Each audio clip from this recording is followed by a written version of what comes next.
General McLear was awaiting word from the commando raid to save Hunter that went down the night before. He was anxious. He just wanted his men to be back home safely. But his hopes were soon dashed when a Tan messenger came and reported to him that the raid had completely failed. Now even more Tan warriors were under the control of the Purple Army, including Tony. McLear felt a wave of anguish. His chain of command was falling apart. Meanwhile, farther south, the Orange King and High Priest had been planning what to do for days. They had been completely stalled out at the Red Castle Fortress. The losses had been mounting, and requests for reinforcements already had to be made to the Orange mainland. Look, Plastano, I know you wanted to take the Red Castle, but we simply aren't going to be able to make that happen. But my lord, Inu needs everyone to bow before him in order for us to be successful. No, it simply cannot be done. It's over. We're gonna push around the castle and leave the Reds behind. We'll maintain our port to get troops to us, but this is the end of the siege. We need to move on to Green territory, then from the Greens to the Tans, and hopefully to the Holy Land. The priest was seething inside that the king would dare to divert from the plans of Inu, but he kept silent. Inu would give him his due later on. For now, he'd just go along with this fool king's plan. So the Orange Army marched off. Little did they know that the Red leaders had given a tip-off to the Green Army, and a Green battalion was awaiting to ambush their troopers.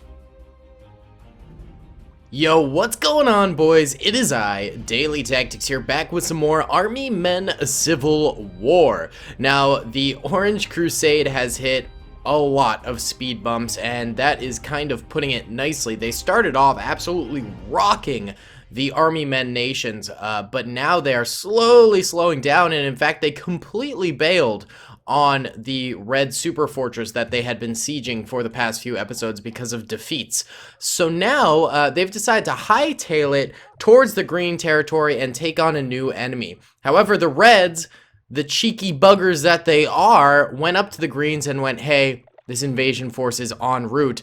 And so at this bridge crossing, the Greens have set up defenses on the other side of the bridge, hiding just before the Oranges showed up so that the Oranges didn't suspect a thing.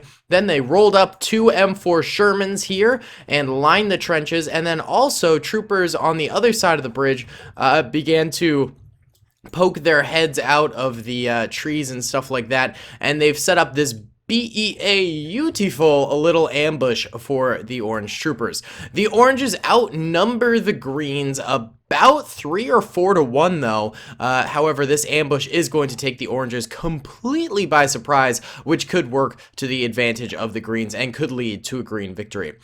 So we'll see if the Oranges can finally catch a break this battle and win, or if they will continue on their losing streak here and continue to suffer at the hands of the people that they are invading. Either way, guys, be sure to hit that like button if you enjoyed the video. It helps out the channel a ton. Be sure to check out all of my links in the description if you'd like to support me further. And without further ado, boys, let's get it going.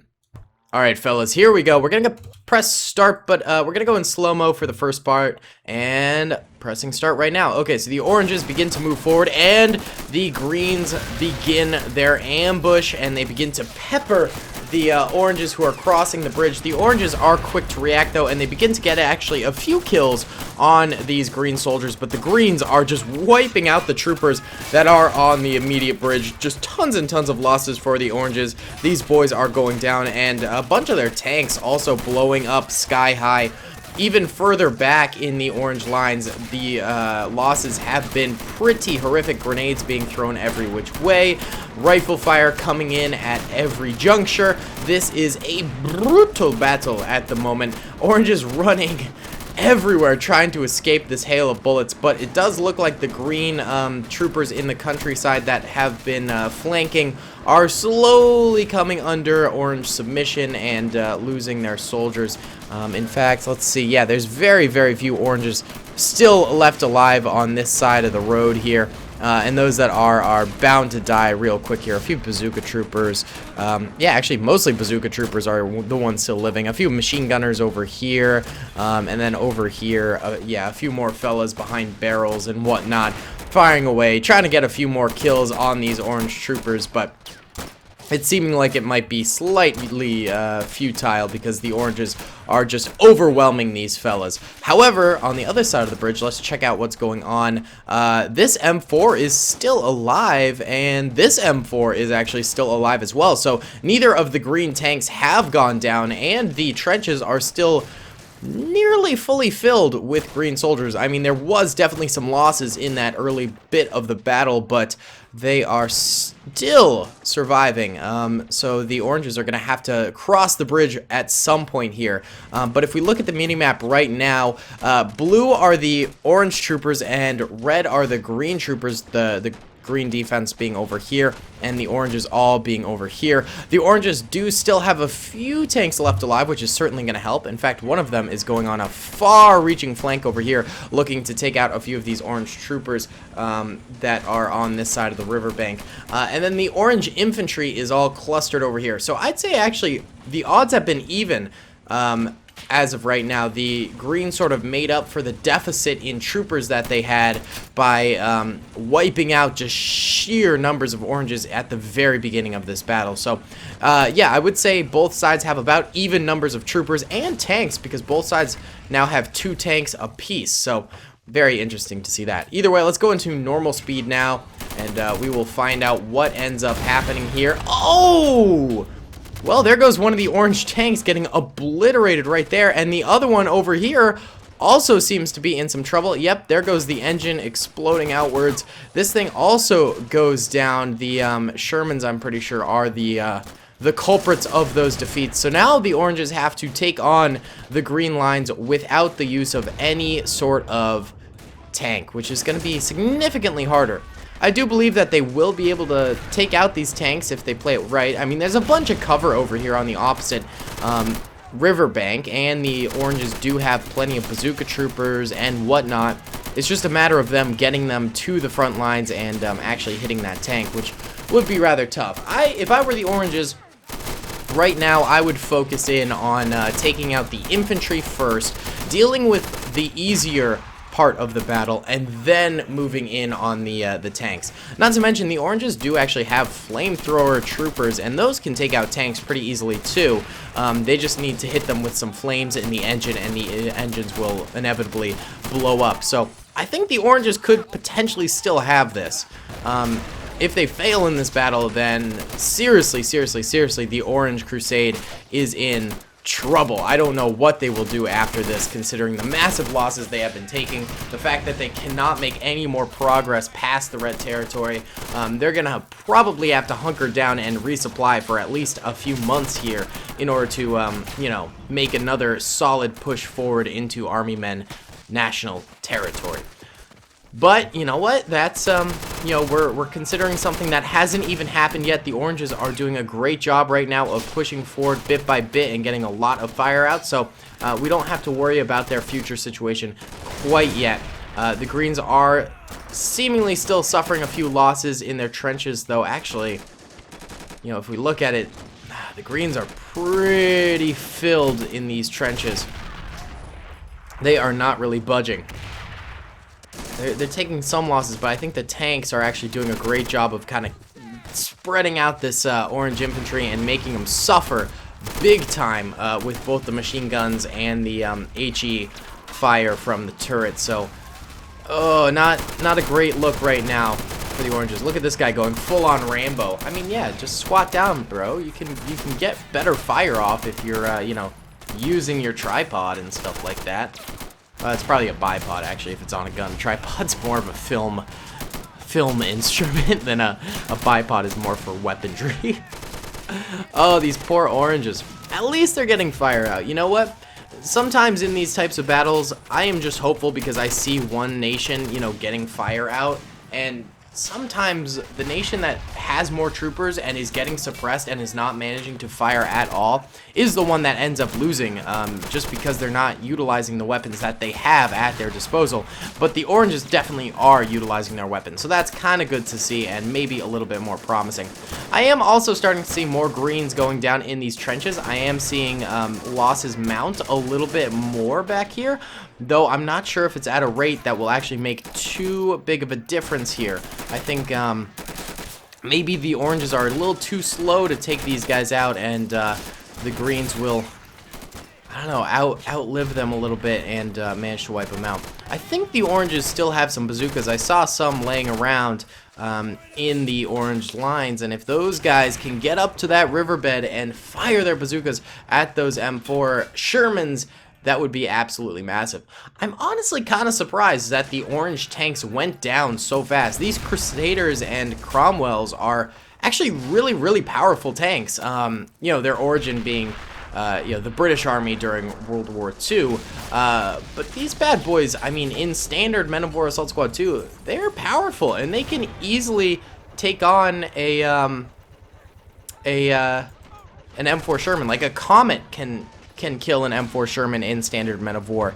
But maybe the fact that the you know, Shermans were on defensive positioning on the opposite riverbank, that might have made it more difficult. Maybe also the fact that green bazookas managed to fire at them from the sides, that also sort of negated the power of the British tanks that the oranges are utilizing here. That's sort of my thought process there, but I was kind of shocked that neither of the Shermans ended up going down during this battle.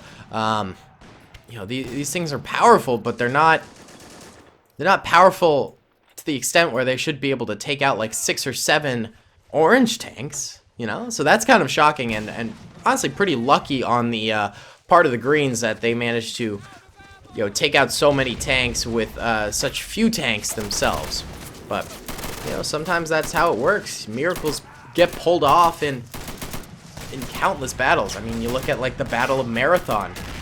The Athenians, way back in ancient Greece, were super outnumbered by the Persians, but they managed to accidentally do like a pincer movement because basically they had troopers set up on the flanks and then a thin middle line. The middle line was completely destroyed by the Persians, so the Persians started chasing after the routing middle line of the Athenians, and then the Athenians just smushed in the backs of the charging Persians, and the Persians accidentally got like hammer and anviled. So it goes to show that luck can happen on the battlefield, and it will completely change the way war works. It doesn't matter if you're the superior nation. Sometimes you're just unlucky, and I think that is what is happening here with the oranges, because in all due respect to them, they probably should have won this battle considering they outnumbered the greens about 4-1, but instead they are getting swept under the rug, baby.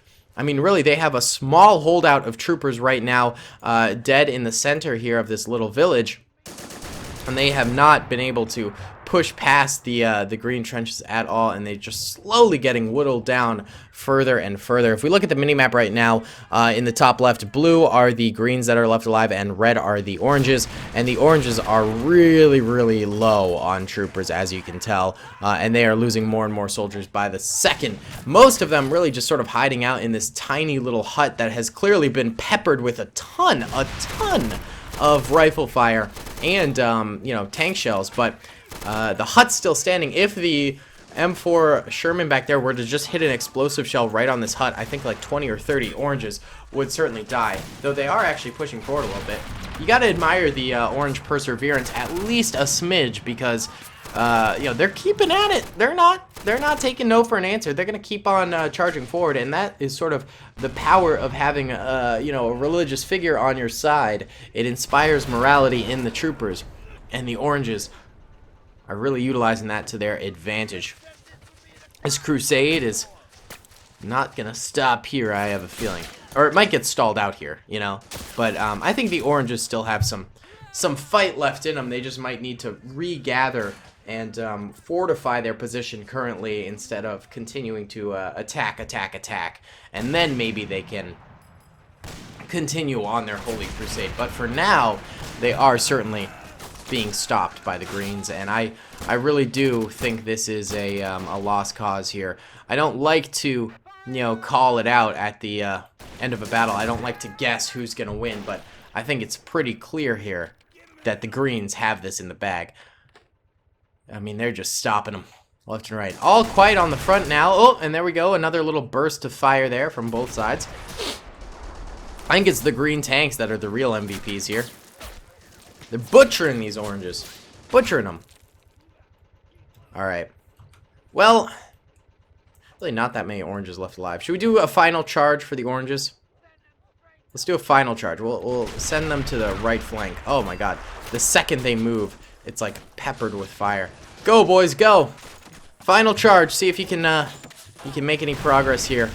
They're going in. They're trying their best, but the trenches are wiping them out pretty good. You know, the 10 or so troopers that I did end up charging here are getting pretty butchered.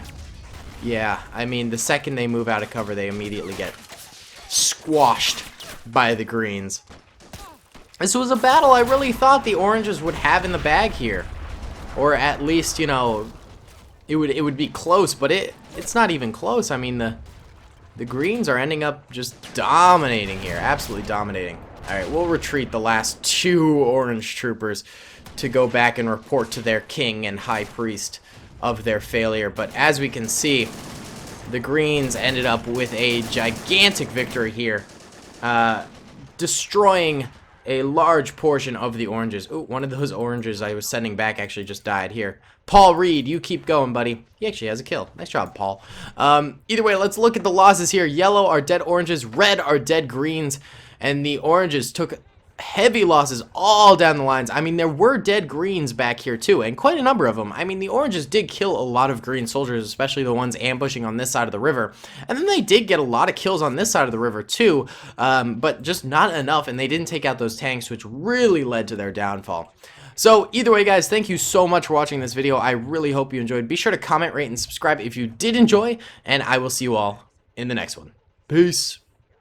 I hope you guys enjoyed that video. Be sure to click that subscribe button for more content, and hit the notification bell if you'd like to be alerted to whenever I live stream or upload. Thanks so much.